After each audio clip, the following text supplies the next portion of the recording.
смотрите «Вести Тимана», Сосногорск. В студии Влада Гришаева. Здравствуйте. Более 250 народных инициатив будет реализовано в нашей республике в этом году. О том, какие проекты представил Сосногорск, расскажем через несколько секунд. А пока некоторые темы выпуска.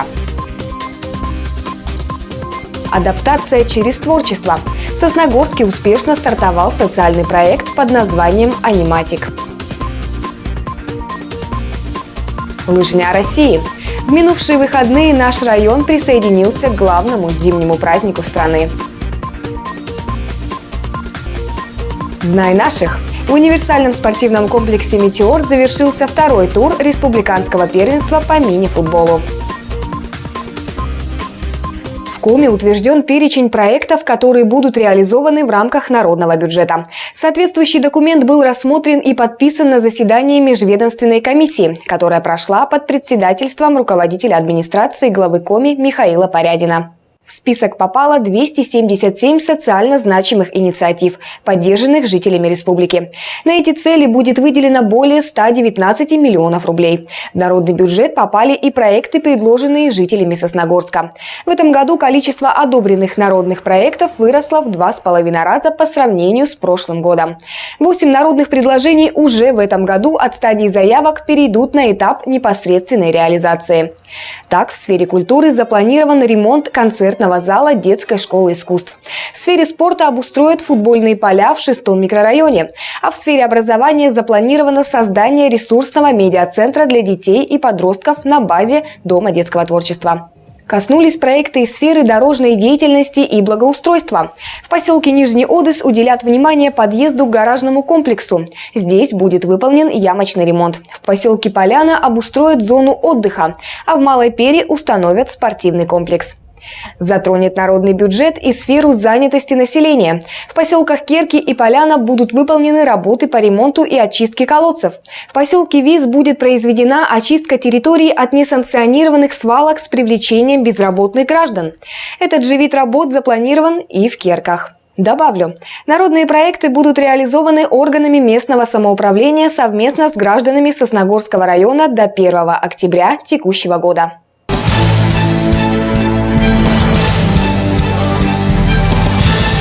В первый день календарной весны Сосногорский технологический техникум принимал школьников и студентов на 9-ю исследовательскую конференцию «Современный мир глазами молодых исследователей». В этом году участие в ней приняли в том числе ребята из кадетской и 3-й Сосногорской школ.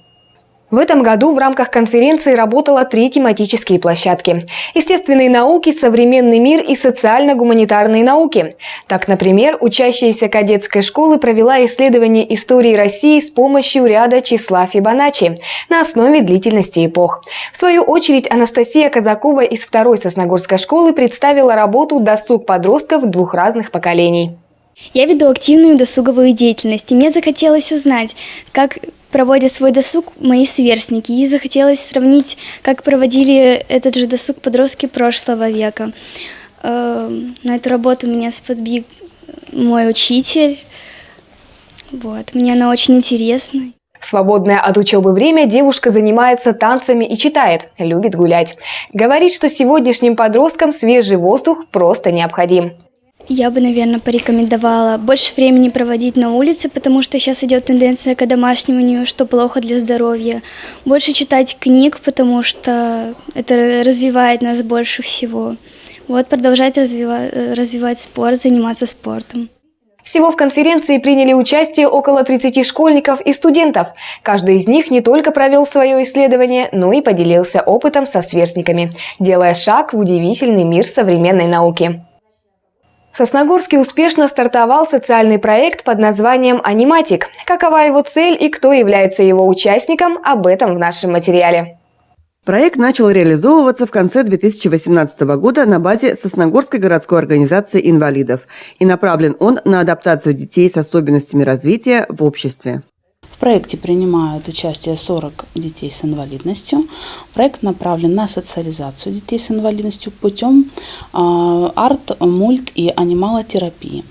С применением данных методик реабилитации мы сможем раскрыть потенциал творческих детей-инвалидов, вывести их, так сказать, из ракушки, да, значит, чтобы они могли получить какие-то новые эмоции, ну и, так сказать, приобрести новых друзей, которые у нас приходят, это наши волонтеры. Из школы волонтеров они также принимают участие в нашем проекте.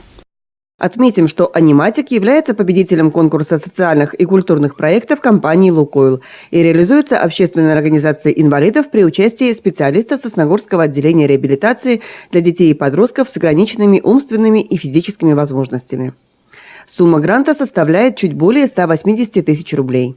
На эти средства приобретено оборудование и расходный материал, необходимые для проведения занятий с детьми-инвалидами.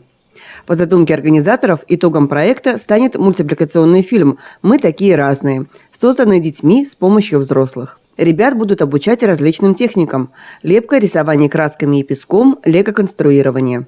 Работа предстоит большая и кропотливая. Мы еще только репетируем и пробуем разные техники. А когда будет итоговый проект, может, это мы все вместе, все мультики, которые сможем создать, соединим. А может, это будет что-то новое. Ну, пока еще не родилась эта идея. Идея сюжета еще вынашивается, но первые пробы уже имеются.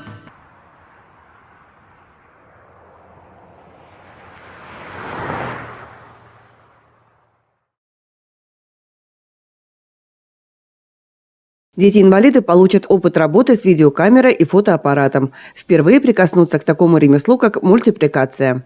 Расширению кругозора и получению новых знаний будут способствовать и другие мероприятия проекта.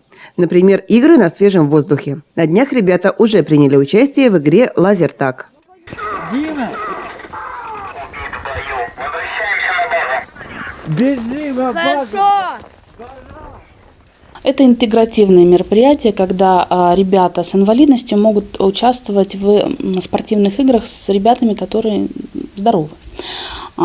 И за счет таких игр ребята социализируются, учатся работать в команде, потому что очень многие, как я уже сказала, находятся дома, не посещают образовательные учреждения. Поэтому вот такой проект, он помогает раскрытию всех потенциалов ребенка, и творческих, и физических. Проект «Аниматик» рассчитан на 10 месяцев, и все они будут наполнены яркими событиями и полезными мероприятиями. А его итог, мультфильм «Мы такие разные», мы обязательно покажем в нашей программе.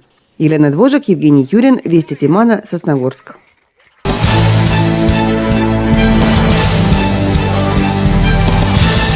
Один из самых любимых спортивных праздников жителей нашего города прошел на этих выходных. Сосногорская лыжная база «Черемушки» по традиции собрала профессионалов и любителей. Все потому, что в этот день стартовала ежегодная гонка «Лыжня России-2019». В этом году она прошла в семейном формате. Подробности в нашем материале. На протяжении уже нескольких десятилетий всероссийская гонка объединяет на своей лыжне поклонников одного из самых популярных и массовых видов спорта. И этот год не стал исключением. С каждым разом лыжня России становится все более значительным событием спортивной жизни нашего района, а количество участников увеличивается с каждым разом. По традиции первыми на старт выходят самые маленькие участники и их родители. Сегодня замечательный праздник. Мы пригласили своих родителей с детками. У меня средняя группа, и детки впервые сегодня встали на лыжи, пришли с родителями. Вообще чудесно, замечательно, восторг такой. По окончании забега юных лыжников и их родителей отметили грамотами за участие. В этом году первыми финишировала команда детского сада номер 12. После на лыжню встали участники постарше. Здоровье закаляет. На свежем воздухе это же хорошо и активно. Чтобы дома не сидели дети за компьютерами, больше двигались. На старте в первых рядах прославленные спортсмены Сосногорска. В руках у них флаги страны, республики и, конечно же, нашего муниципалитета. 3, 2, 1, старт! Получить заряд бодрости и позитивного настроения в этот день пришли, как говорится, от мала до велика. Профессионалы и любители, школьники и студенты, воспитатели и преподаватели. Очень много людей пришло. Мы ждали этого, когда будет. Сегодня солнечно, открывается лыжня, здорово. Мы постоянно бегаем здесь. Чем больше таких праздников, тем лучше. Не упустили возможности пробежаться по Сосногорской лыжне и гости из близлежащих районов. Для здоровья хороший вид спорта. Выносливость, закалку развивает. Потому что сейчас, тем более сейчас, в наше такое время, надо быть вести здоровый образ жизни, чтобы нормальным быть, закаляться и так далее. Завершились соревнования награждением победителей, которые были определены в каждой возрастной категории. Им были вручены грамоты и сладкие призы. Для самих участников соревнований было не так важно, кто победил. Главная награда – это проведенное с пользой время. Также в этот день любой желающий мог принять участие в зимних забавах. Елена Двожик, Влада Гришаева и Евгений Юрин. Вести Тимана, Сосногорск. А вот в универсальном спортивном комплексе «Метеор» в минувшее воскресенье завершился второй этап турнира по мини-футболу на призы Республиканской спортшколы. Среди участников юноши 6 и 7 годов рождения. Кто стал победителем, узнал Павел Дурников. 14 команд-участниц и только одна возьмет первое место. Среди претендентов Сыктывкар, Ухта, Сосногорск, Усть-Цилимский, Ударский, Кнешпогорский и Карткировский районы. Первый игровой день принес нашей команде одну ничью и одну победу. А вот уже во второй день все встречи прошли в пользу нашего «Метеора». В общей сложности в ворота соперника ребята забили 11 мячей. По словам капитана команды, все это только благодаря тренировкам. Ежедневно занимаемся. По двухчасовые тренировки.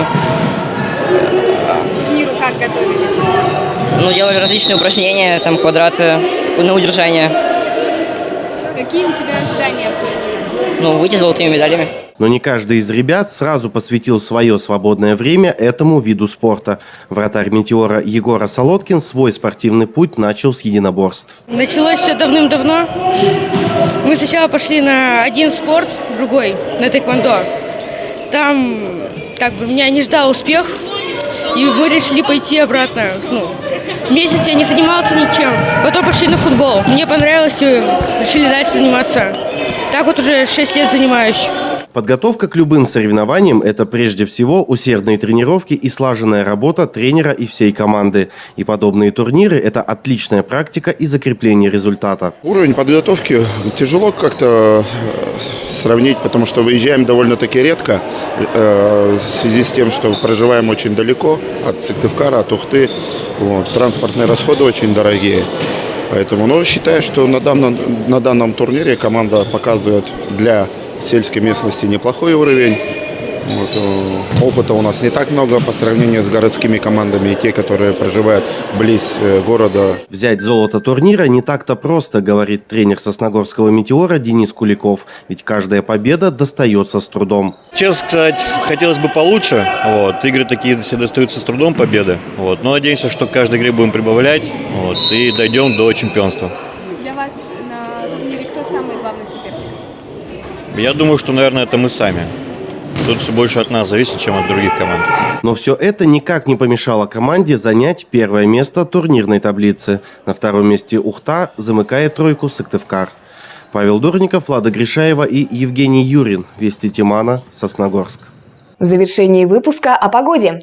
Первые дни рабочей недели останутся без перемен. В среднем по республике будет минус 15 градусов.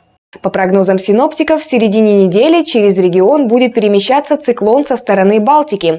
Он принесет неустойчивую погоду с колебаниями температуры и атмосферного давления. Пройдут снегопады, местами сильные. В большинстве районов ожидается усиление ветра и метель. Температура воздуха в южных районах уже будет выше нуля. В центральных и северных в среднем минус 5, на крайнем северо-востоке до минус 15. Пока на этом все. Новая информация уже в следующих выпусках нашей программы. А сейчас совместный медиапроект правительства Коми и Республиканского центра информационных технологий «Дословно». В очередном выпуске речь пойдет о благоустройстве городов и районов нашего региона. Ну а я с вами прощаюсь. Всего доброго и до свидания. Программа, которую мы реализуем, она уже реализуется у нас второй год, действительно дает свои результаты. Самое важное в этом, что жители действительно поверили, и они действительно почувствовали, что это нужно в первую очередь им.